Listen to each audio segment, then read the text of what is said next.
Dans la riche tapisserie de la mythologie grecque, peu d'histoires sont aussi captivantes et tragiques que le conte d'Œdipe, roi de Thèbes. Un homme qui a tenté d'échapper à son destin, mais qui, sans le savoir, a couru vers lui. Le voyage d'Œdipe est un voyage de prophétie, de mystère et du pouvoir inévitable du destin. Comment un héros, célébré pour son intelligence et sa bravoure, pourrait-il finir par être l'architecte de sa propre chute? Et quel rôle jouent les dieux et leurs prophéties dans la détermination de notre destin? Dans cette vidéo, nous allons démêler l'énigme d'Œdipe, les prophéties de l'oracle de Delphes et la série d'événements tragiques qui ont conduit à sa chute. Sommes-nous réellement maîtres de notre propre destin ou ne sommes-nous que de simples pions dans un plan divin? Avant de plonger dans cette histoire de destin et de tragédie, n'oubliez pas de vous abonner à Mythologie et Histoire, de laisser un like et d'appuyer sur la cloche de notification pour ne pas manquer d'autres histoires captivantes du passé. Le roi Laios de Thèbes, craignant une ancienne prophétie, consulta l'oracle de Delphes pour obtenir des conseils sur son avenir. L'oracle révéla une vérité terrifiante. Son propre fils le tuerait un jour et épouserait sa femme, la reine Jocaste. Cette prophétie de l'oracle de Delphes hantait Laios, car l'idée que son fils devienne son meurtrier était insupportable. Désespérés d'empêcher ce sombre destin, Laios et Jocaste prirent la décision déchirante d'abandonner leur fils nouveau-né, Dipe, sur les pentes du mont Cithéron. Ils croyaient que cette action empêcherait la prophétie de se réaliser, mais les forces du destin dans la mythologie grecque ne sont pas si faciles à contrecarrer. Le concept de destin joue un rôle central dans la Grèce antique et malgré les efforts de Laios, le destin continue de tisser sa toile complexe. La décision tragique d'abandonner Dipe reflète la peur profonde des prophéties et du pouvoir des dieux dans la mythologie grecque. L'enfant Œdipe, laissé pour mort sur les pentes du mont Cithéron, fut découvert par un berger de Corinthe. Ce berger, ému par le sort de l'enfant, décide d'amener le bébé à la cour royale de Corinthe.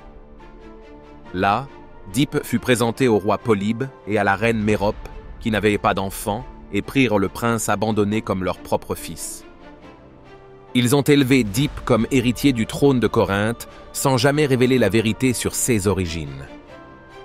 Le jeune Œdipe grandit sans connaître sa véritable identité, se croyant le fils biologique de Polybe et de Mérope. Dans la Grèce antique, les concepts de destin et d'identité étaient étroitement liés, et l'histoire d'Œdipe sert d'exemple classique de la façon dont on ne peut échapper au destin. Le destin d'Œdipe, lié à la fois à Thèbes et à Corinthe, allait bientôt le conduire sur un chemin où son véritable héritage et la prophétie de l'oracle de Delphes allaient le hanter. Ce moment marque le début du voyage d'Œdipe, où la tragédie d'Œdipe roi, racontée par Sophocle, commence à se dérouler. À mesure qu'Œdipe grandissait, des rumeurs sur sa filiation commencèrent à faire surface, le laissant avec des doutes sur ses véritables origines. Déterminé à trouver la vérité, Œdipe se rendit à l'oracle de Delphes, la source de sagesse la plus vénérée de la Grèce antique. L'oracle ne lui a pas fourni les réponses qu'il cherchait, mais lui a plutôt délivré une prophétie effrayante. Œdipe était destiné à tuer son père et à épouser sa mère. Horrifié par ce sort, Œdipe jura de ne jamais retourner à Corinthe, croyant que Polybe et Mérope étaient ses vrais parents. Dans la mythologie grecque, les oracles comme celui de Delphes jouaient un rôle crucial dans la détermination du destin des héros. La tentative d'Œdipe d'échapper à sa prophétie ne fit que le mettre sur le chemin de son accomplissement. Fuyant Corinthe par peur, Œdipe marchait sans le savoir vers son destin tragique à Thèbes. Ce chapitre marque un moment charnière dans l'histoire d'Œdipe, car l'avertissement de l'oracle commence à dévoiler son destin, conduisant aux événements qui le définiront plus tard comme le roi tragique de Thèbes. En chemin, Œdipe rencontre à un carrefour un groupe de voyageurs, parmi lesquels un homme âgé qui lui ordonne de s'écarter du chemin. La tension monta rapidement et dans un accès de colère, Œdipe frappa l'homme et ses compagnons. À son insu, L'homme qu'il tua n'était autre que le roi Laios de Thèbes, son père biologique. Cette rencontre tragique marqua le début de l'accomplissement de la prophétie de l'oracle. Le carrefour, symbole de la mythologie grecque, représente les choix qui mènent les héros vers leur destin. Les actions impulsives d'Œdipe, à ce moment fatidique, ont scellé son destin. La tragédie d'Œdipe roi, immortalisée plus tard par Sophocle, est profondément enracinée dans de telles rencontres où le destin et le libre arbitre entrent en collision. Alors qu'Œdipe poursuivait son chemin vers Thèbes, ignorant la signification de ses actes, la prophétie de l'oracle de Delphes continuait de se dérouler, préparant le terrain pour la révélation éventuelle de sa véritable identité.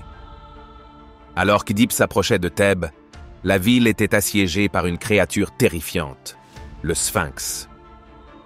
Le Sphinx avait pris le contrôle des routes menant à Thèbes, défiant les voyageurs avec une énigme mortelle. Quiconque ne parvenait pas à résoudre l'énigme était tué, laissant Thèbes isolée et désespérée. L'énigme posée par le Sphinx était « Qu'est-ce qui marche à 4 pattes le matin, à 2 pattes à midi et à 3 pattes le soir ?» Plusieurs avaient tenté de répondre, mais aucun n'y était parvenu, jusqu'à l'arrivée d'Œdipe. Grâce à son intelligence aiguisée, Œdipe a répondu correctement à l'énigme. L'homme, lorsqu'il est bébé, il rampe à 4 pattes, lorsqu'il est adulte, il marche sur 2 jambes et, dans la vieillesse, il utilise une canne. Vaincu par sa sagesse, le Sphinx s'est détruit, libérant Thèbes de sa malédiction. Cette victoire consolida la place d'Œdipe en tant que héros dans la mythologie grecque, et il fut salué comme le sauveur de Thèbes. Pensez-vous que l'intelligence d'Œdipe aurait pu lui épargner son destin tragique, ou la prophétie était-elle trop forte pour être évitée? Partagez vos réflexions dans les commentaires ci-dessous. Ce moment a non seulement mis en valeur l'intelligence d'Œdipe, mais a également marqué le début de son ascension tragique vers le pouvoir.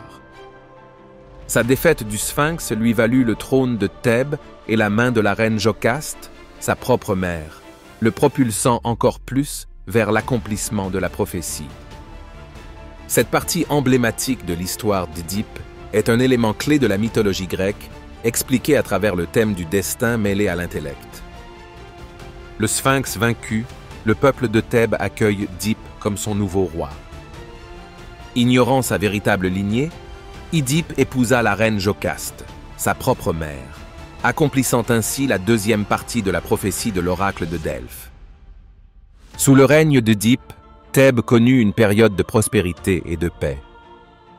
La ville prospérait et les citoyens vénéraient Œdipe comme un dirigeant sage et juste, complètement inconscient du sombre destin qui pesait sur leur roi.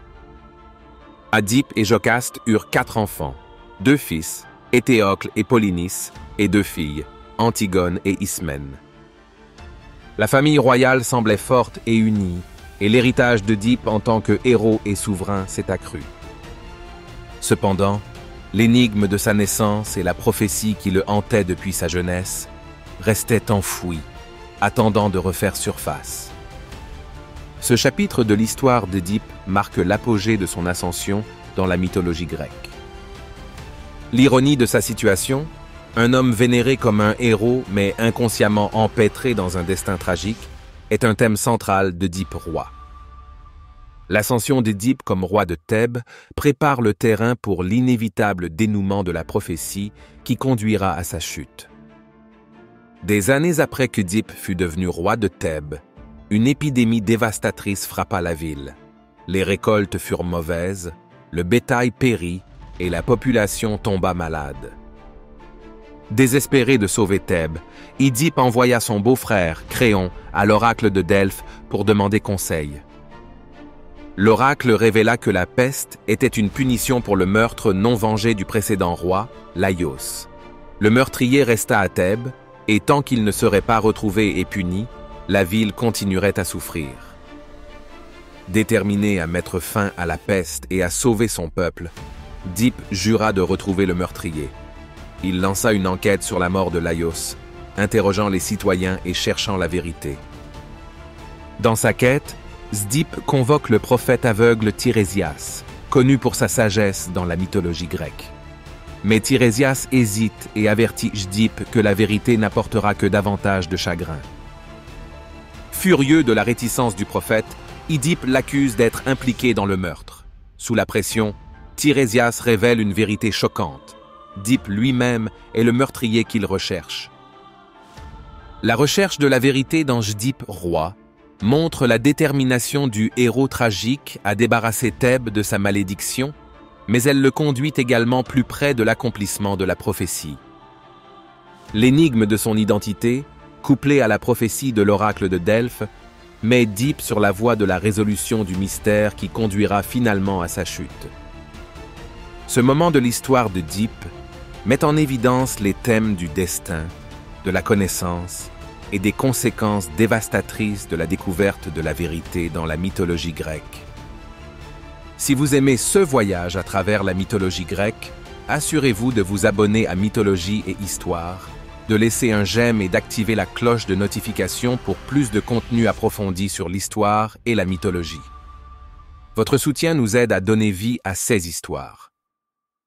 Tandis qu'Œdipe avance dans son enquête, pièce par pièce, la vérité sur son passé commence à se dévoiler.